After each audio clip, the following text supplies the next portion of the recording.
Hello again. Welcome to another developer update. I don't know, this is the first devlog I'm doing for this particular game. Usually when I make a game and put it online, I get anywhere between nobody and maybe a couple people actually checking it out.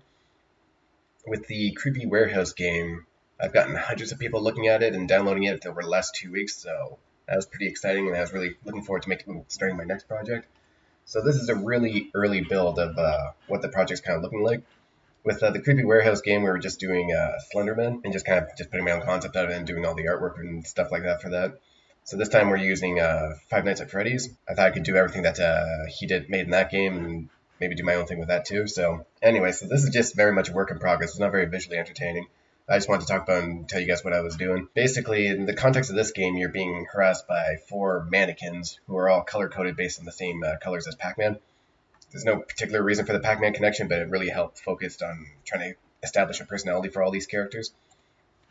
And I'll show you in a second. So we have full 360 degrees of movement. Getting the control scheme for that wasn't as bad as I thought it would be.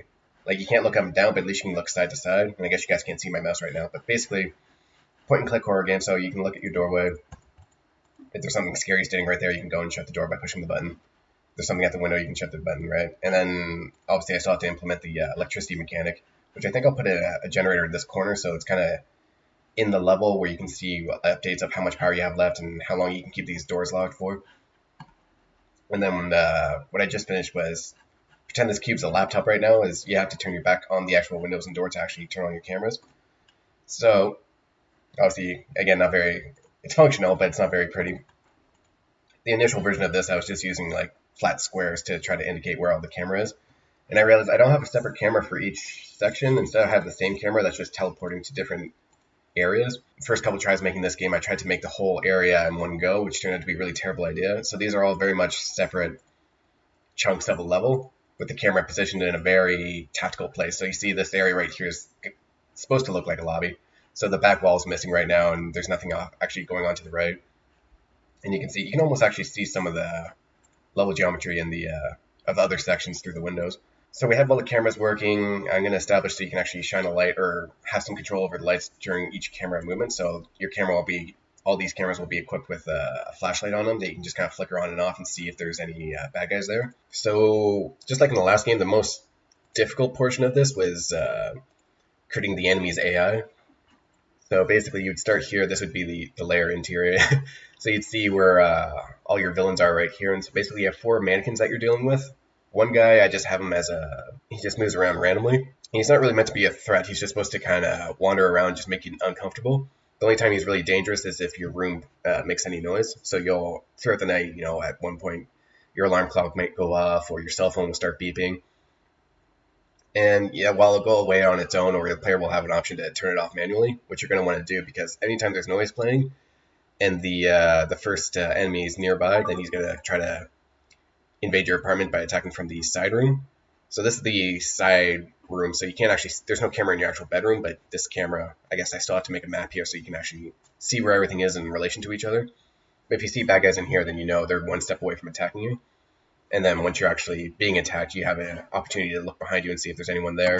And there'll be a little countdown timer, so if they're in the doorway for like 10 seconds, and on the 10th second, they'll check to see if the door's open or closed. If it's open, then they'll start playing the death animation. And if it's closed, then they'll just go about their business. So the first guy is just a random one, and depending on with circumstances align where it's like he's too close, he'll start moving faster, and if he's close to your apartment, he'll start beelining it to that side room to go and do an attack, go through his attack phase. The second guy, Clyde, I think is the orange one. His deal is that he's a bit more focused, so what he's going to want to do is he's going to want to scout around your apartment, and then once he's done scouting, he's going to go in through the kill, again through the side apartment every single time. So you'll see traces of the apartment exterior, so he'll check out the apartment exterior, and he'll do the hallway where your bedroom is, or where your apartment is, and he'll leave behind traces of that he's been there. I'm thinking like another mannequin or something like that. He'll leave behind some evidence, so you know when there's mannequins at both those entrances, that now he's coming in for the kill, and you should be on guard for that. And I mean, I don't expect the player to actually know these behaviors right off the bat. I figure it's just going to be something that people are going to learn as they go on through the game, so that there's some method to the madness. There's still going to be some randomness. I tried learning about pathfinding to see if maybe that would be a better way to go, but it turned out to be more complicated than what this game actually needed. Like the random guy, he's just doing his own thing. That's fine. He's just meant to be a wild card. And then Clyde, I'm gonna have him. He'll have certain routes that he'll take in order to attack you, but those routes will be randomly decided. So I'll have like maybe 2, 3, or 4 different ways that he can come at you. So it's never going to be super predictable, but it's just going to be another thing to kind of distract your attention away from everything else that's going on, which I figured was the main gameplay of this thing, is that you're just constantly trying to anticipate where the enemy's going, so you don't have to leave your doors locked all the time. You can kind of conserve your power. Third enemy is Pinky. And so I think in Five Nights at Freddy's there's a Foxy character, and I think if you don't pay enough attention to him, then he just goes in and attacks you. So similar concept here. Pinky will start in the starting area, and then it'll get closer and closer and closer, and you can kind of slow down the attack timer by just paying attention and shining a light every once in a while. But you won't be able to stop it completely. It's just how often you'll get attacked will depend on how much you're paying attention. And then the last character is what was his name? Blinky? Anyway, the red one. His AI was going to be a little tricky. He's going to be like the boss monster of the game. And so I was trying to figure out, I don't actually know how Freddy worked in the actual original game. So for my boss monster, basically in the last night, he'll teleport around every camera zone area, I guess. And once he's done visiting every single area, he'll just go in for the attack, basically.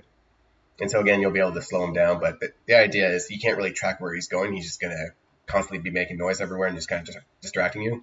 And I figure that in combination with the other 3 characters is going to make it really tricky. You have to be on guard the entire time in order to figure out where everybody is. But so the AI is programmed in, so that's already good to go. I still have to do the actual death animations, which I'm really looking forward to, and obviously finish making out these sections of the level a little bit more presentable. But in terms of what you'll actually be able to do in the game, I think it's just having the cameras actually shine lights at in each section, being able to track where the light's being shown, so any enemies in that area will know how to react. Yeah, that's basically it. So anyways, that's what I got this week. I'll see you guys next time.